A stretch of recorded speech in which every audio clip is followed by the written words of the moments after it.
요즘 이런 이야기 한 번쯤은 꼭 들어보셨을 겁니다. 정부 지원금이 많아졌다더라. 누구는 매달 몇십만 원씩 더 받는다더라. 그런데 나는 아무것도 안 나온다. 이런 말들이 동네에서도 나오고 경로당에서도 나오고 병원 대기실에서도 들립니다. 그래서 마음 한쪽이 괜히 불안해집니다. 나는 뭔가 놓치고 있는 건 아닐까? 혹시 받을 수 있는 돈이 있는데 몰라서 못 받고 있는 건 아닐까? 그런데 막상 알아보려고 하면 어디서부터 봐야 할지 모르겠습니다. 기초연금은 알겠는데 그 다음은 뭐가 있는지 모르겠고 주민센터에 가면 말이 다 다르고 인터넷은 더 복잡합니다.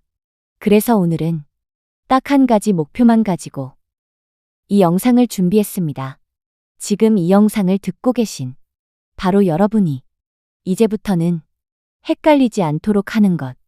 2026년 기준으로 시니어가 받을 수 있는 정부 지원금은 무엇이고 그 중에서 어떤 사람이 실제로 받게 되는지 어떤 경우에 탈락하는지 이 한편으로 정리해드리겠습니다. 천천히 들으셔도 됩니다. 지금 이해가 안 되셔도 괜찮습니다. 이 영상은 끝까지 들으시면 아, 나는 여기에 해당되는구나. 아, 이건 내가 놓치고 있었구나. 이 판단이 자연스럽게 서도록 만들어져 있습니다. 먼저 가장 중요한 사실부터 말씀드리겠습니다. 2026년 시니어 정부 지원금은 하나의 제도가 아닙니다. 기초연금 하나만 있는 게 아닙니다.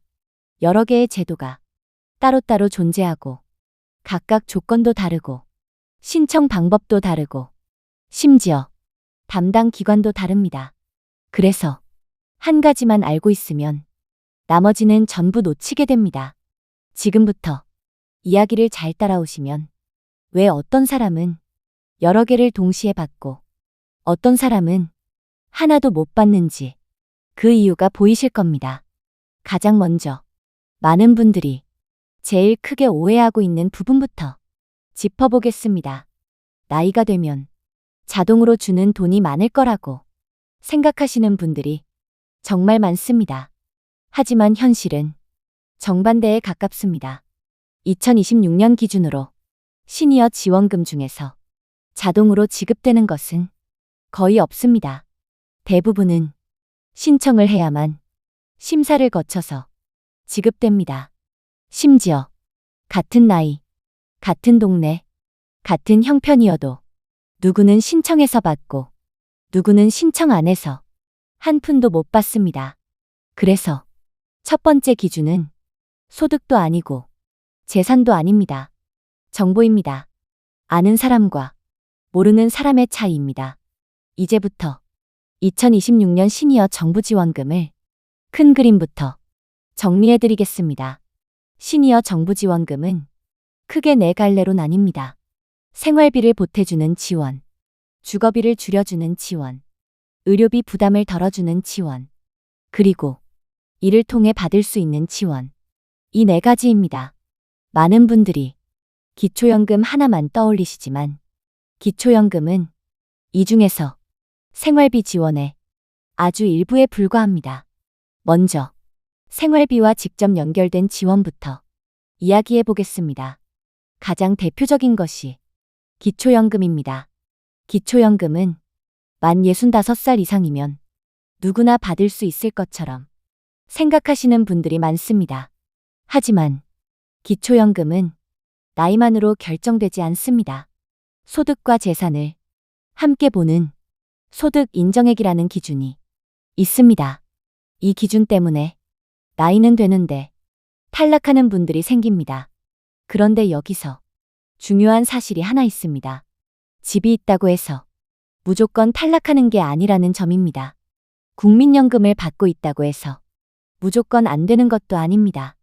오히려 집 한 채만 가지고 계신 분들, 국민연금을 조금 받고 계신 분들, 이 중에서 기초연금을 받고 계신 분들이 굉장히 많습니다. 문제는 대충 들은 이야기만 믿고 아예 신청을 안 해버리는 경우입니다. 나는 집이 있으니까 안 될 거야. 나는 국민연금이 있으니까 안 될 거야. 이렇게 스스로 선 긋고 포기하시는 분들이 정말 많습니다. 이건 받을 수 있는 돈을 스스로 포기하는 것과 같습니다. 기초연금은 떨어졌다고 끝이 아닙니다. 소득이 줄어들거나 재산이 변하면 다시 신청할 수 있습니다. 그래서 2026년에도 기초연금은 가장 기본적으로 확인해야 할 지원금입니다. 하지만 오늘 영상의 핵심은 기초연금이 아닙니다. 기초연금은 이미 많이 알려져 있고 많은 분들이 어느 정도 알고 계십니다. 진짜 중요한 건 그 다음입니다.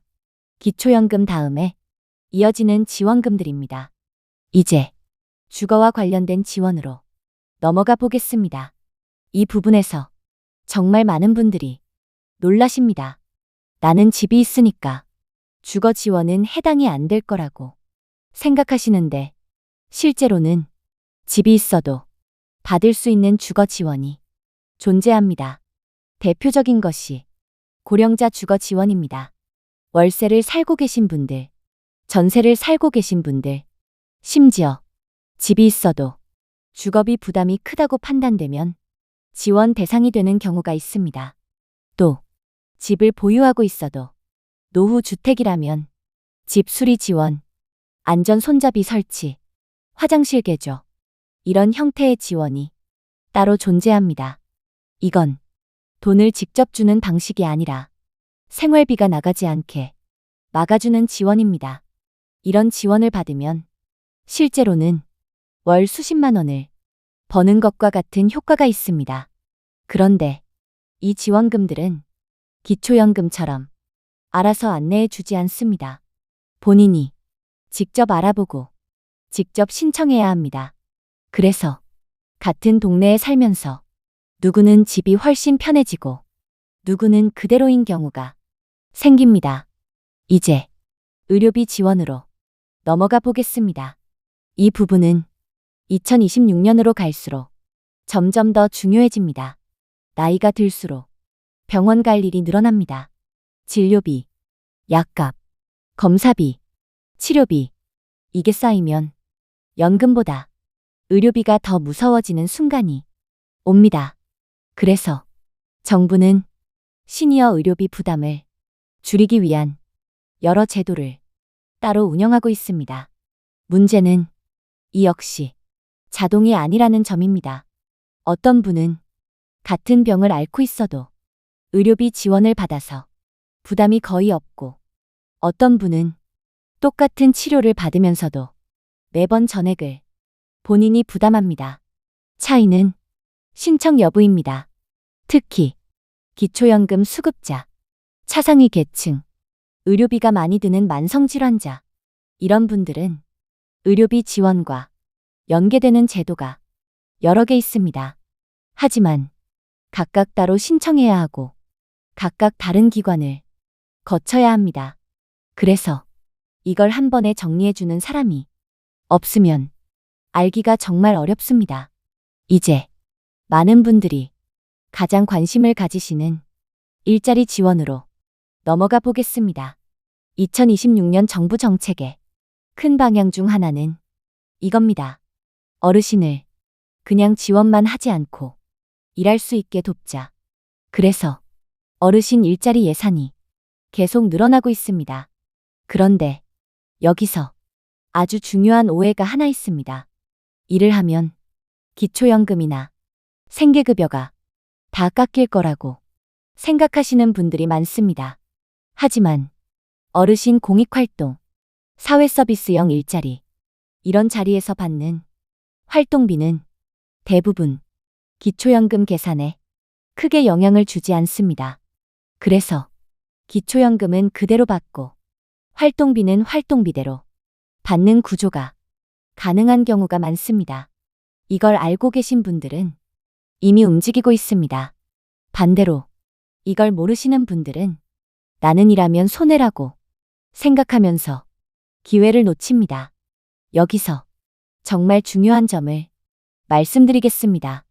2026년 기준으로 시니어 정부 지원금은 하나만 선택하는 구조가 아닙니다. 조건만 맞으면 여러 개를 겹쳐서 받을 수 있습니다. 기초연금을 받으면서 주거 지원을 받고 의료비 지원을 받고 여기에 어르신 일자리 활동비까지 받는 분들이 실제로 존재합니다. 반대로 이 모든 조건을 충족하고도 아무것도 못 받는 분들도 존재합니다. 그 차이는 딱 하나입니다. 정보를 누가 먼저 알고 누가 먼저 움직였느냐입니다. 이제 여기서 여러분이 꼭 스스로에게 던져보셔야 할 질문이 있습니다. 나는 지금 정부가 정해놓은 지원 대상에 가까운 사람인가? 아니면 아예 벗어나 있는 사람인가? 이 판단을 위해 지금부터 아주 간단한 기준으로 정리해드리겠습니다. 정확한 계산은 아니지만 이 기준에 하나라도 걸리신다면 확인해 볼 가치가 충분합니다. 만 65살 이상이다. 국민연금이 크지 않다. 집은 있지만 생활비가 빠듯하다. 병원비 부담이 크다. 혼자 살거나 부부 둘만 산다. 이 중에서 2개 이상 해당된다면 2026년 시니어 정부 지원금의 대상일 가능성이 상당히 높습니다. 하지만 이걸 확인하지 않고 그냥 지나가면 아무 일도 일어나지 않습니다. 지원금은 신청한 사람에게만 갑니다. 그래서 오늘 이 영상의 진짜 목적은 이겁니다.